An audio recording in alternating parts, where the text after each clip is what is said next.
નમસ્કાર ખેડૂત મિત્રો. તો ફરી એક આજના આ નવા વિડીયોમાં તમારું સ્વાગત છે.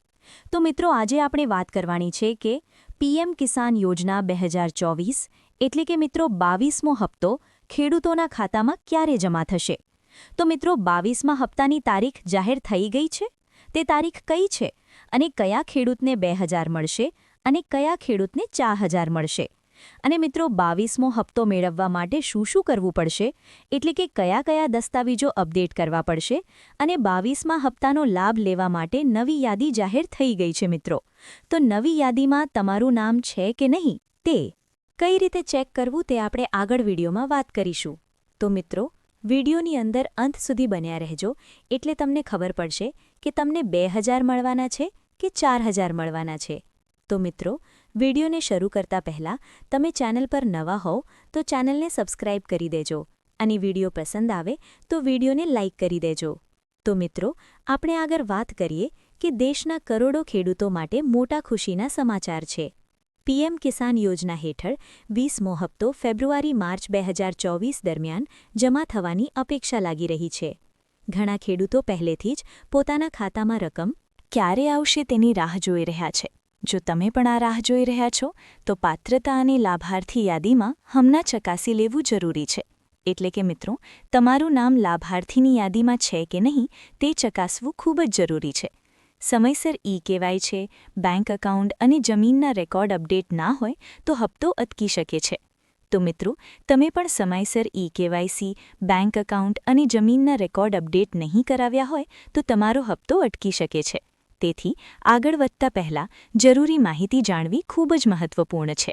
તો મિત્રો વિડીયોની અંદર અંત સુધી બન્યા રહો એટલે તમને ખબર પડશે કે 22મો હપ્તો તમને મળવાનો છે કે નથી મળવાનો. તો મિત્રો આપણે આગળ વાત કરી કે પીએમ કિસાન યોજનાનું 22મો હપ્તો 2026માં ક્યારે જમા થશે. તો મિત્રો પીએમ કિસાન યોજના હેઠળ દર વર્ષે 3 હપ્તા 6000ની સહાયમાં આપવામાં આવે છે. દરેક હપ્તામાં 2000 સીધા ડીબીટી મારફતે ખેડૂતોના ખાતામાં જમા થાય છે. ફેબ્રુઆરી-માર્ચ 2026 દરમિયાન 22મો હપ્તો જમા થવાની અપેક્ષા લાગી રહી છે. સત્તાવાર જાહેરાત બાદ ચોક્કસ તારીખ જાહેર થશે. ખેડૂતોને સલાહ આપવામાં આવે છે કે તેઓ પોતાના સ્ટેટસ અને બેંકની વિગતો હમણાં ચકાસી લે. તો મિત્રો સરકાર દ્વારા સત્તાવાર તારીખ જાહેર કરવામાં આવી નથી. પરંતુ મિત્રો મીડિયાના અહેવાલો અનુસાર ફેબ્રુઆરી એન્ડિંગમાં કે માર્ચ સ્ટાર્ટિંગમાં 22મો હપ્તો ખેડૂતોના ખાતામાં જમા થવાની પૂરેપૂરી શક્યતાઓ છે. અને મિત્રો તમે પણ તમારા બધા દસ્તાવેજો ચેક કરી લેજો કે અપડેટ છે કે નહીં. જો અપડેટ ના હોય તે જલ્દીથી જલ્દી અપડેટ કરાવી લો અને હપ્તાનો લાભ મેળવી લો. તો મિત્રો આપણે આગળ વાત કરીએ કે પીએમ કિસાન યોજના માટે કયા ખેડૂતો યોગ્ય છે. એટલે કે મિત્રો પીએમ કિસાન યોજના નાના અને શ્રી સીમાંત ખેડૂતો માટે છે. સામાન્ય રીતે નીચેની શરતો લાગુ પડે છે. ખેડૂતો ભારતીય નાગરિક હોવા જોઈએ. ખેડૂતોના નામે કૃષિની જમીન હોવી જોઈએ. સરકારી નોકરીદાર અથવા આવકવેરા ભરનારા પાત્ર નથી. એટલે કે મિત્રો સરકારી નોકરી કરતા હોય કે આવકવેરા ભરતા હોય તેમને આ હપ્તાનો લાભ મળી શકે નહીં. જમીન રેકોર્ડ રાજ્ય સરકારના ડેટામાં નોંધાયેલા હોવા જરૂરી છે. યોગ્યતા પૂર્ણ ન થાય તો હપ્તો અટકી શકે છે. તો મિત્રો તમારા જમીનના રેકોર્ડ રાજ્ય સરકારના ડેટામાં નોંધાયેલા હોવા ખૂબ જ જરૂરી છે. તો મિત્રો આપણે વિડીયોની અંદર અગત્યની માહિતીની વાત કરીએ તો લાભાર્થીની યાદી કેવી રીતે ચકાસવી એટલે કે મિત્રો લાભાર્થીની યાદીમાં તમારું નામ છે કે નહીં તે કઈ રીતે ચેક કરવું તે આપણે વાત કરીશું. ખેડૂતો સત્તાવાર પોર્ટલ પર જઈને પોતાના ગામ અને જિલ્લાની વિગતો દાખલ કરીને લાભાર્થીની યાદી ચકાસી શકે છે. તો મિત્રો તમે પણ સત્તાવાર પોર્ટલ પર જઈને તમારા જિલ્લા અને ગામની વિગતો ભરીને તમે પણ તમારું નામ જોઈ શકો છો કે તમારું નામ લાભાર્થીની યાદીમાં આવ્યું છે કે નથી આવ્યું. તો મિત્રો તમારું પણ નામ લાભાર્થીની યાદીમાં ન આવ્યું હોય તો તમારે પણ થોડા જરૂરી સુધારા કરાવવા જરૂરી છે. તો મિત્રો તે કયા સુધારા છે તે આપણે સ્થાનિક કૃષિ કચેરીમાં જઈને સંપર્ક કરવો જોઈએ. અને મિત્રો તમારે જો ઈ-કેવાયસી બાકી હોય તો તમારો હપ્તો અટકી શકે છે. એટલે કે ઈ-કેવાયસી પણ મહત્વપૂર્ણ છે. તો મિત્રો ઈ-કેવાયસી પણ પૂર્ણ કરવું ખૂબ જ જરૂરી છે. તો એવાયસી બાકી હોય તો જલ્દીથી જલ્દી કરાવી લેજો. અને મિત્રો જમીનના રેકોર્ડ અપડેટ કરવાનો બાકી હોય તો તે પણ કરાવી લેજો અને બેંકની વિગતો ચકાસી લેજો કે અપડેટ છે કે નહીં.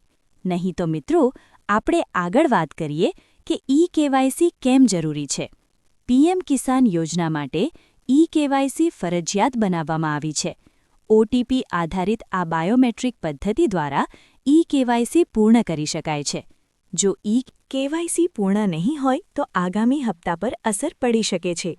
એટલે કે મિત્રો, આગામી હપ્તો તમારો અટકી શકે છે. જેથી ખેડૂતોને સલાહ છે કે તેઓ તાત્કાલિક ઈ-કેવાયસી ચકાસી ડીબીટી દ્વારા સીધી સહાયનો લાભ એટલે કે મિત્રો, પીએમ કિસાન યોજના હેઠળ સહાય સીધી ખેડૂતોના બેંક ખાતામાં ડીબીટી મારફતે જમા થાય છે. આ બધાથી પારદર્શક અને ઝડપથી સુનિશ્ચિત કરે છે કે ખેડૂતોએ ખાતે કરવી જોઈએ કે તેનું બેંક ખાતું સક્રિય છે કે નહીં અને આધાર સાથે જોડાયું છે કે નહીં. તો મિત્રો, આપણે વિડીયોની અંદર વાત કરી કે 22મો હપ્તો ખેડૂતોના ખાતામાં ક્યારે જમા થશે અને કયા ખેડૂતોને 2000 મળશે અને કયા ખેડૂતને 4000 મળશે. અને મિત્રો, આગળના હપ્તા રોકાઈ ગયા હોય તો તેના માટે શું કરવું તે પણ આપણે વિડીયોની અંદર વાત કરી. તો મિત્રો, તમને વિડીયો પસંદ આવે તો વિડીયોને લાઇક કરી દેજો, શેર કરી દેજો અને કોમેન્ટમાં જરૂરથી જણાવી દેજો કે વિડીયો કેવો લાગ્યો. અને મિત્રો, વિડીયો અંતર્ગત કોઈ પણ પ્રશ્ન હોય તો કોમેન્ટમાં જરૂરથી જણાવી દેજો. અને મિત્રો, તમે ચેનલ પર નવા હો તો ચેનલને સબસ્ક્રાઇબ કરી દેજો. મળીએ આગળના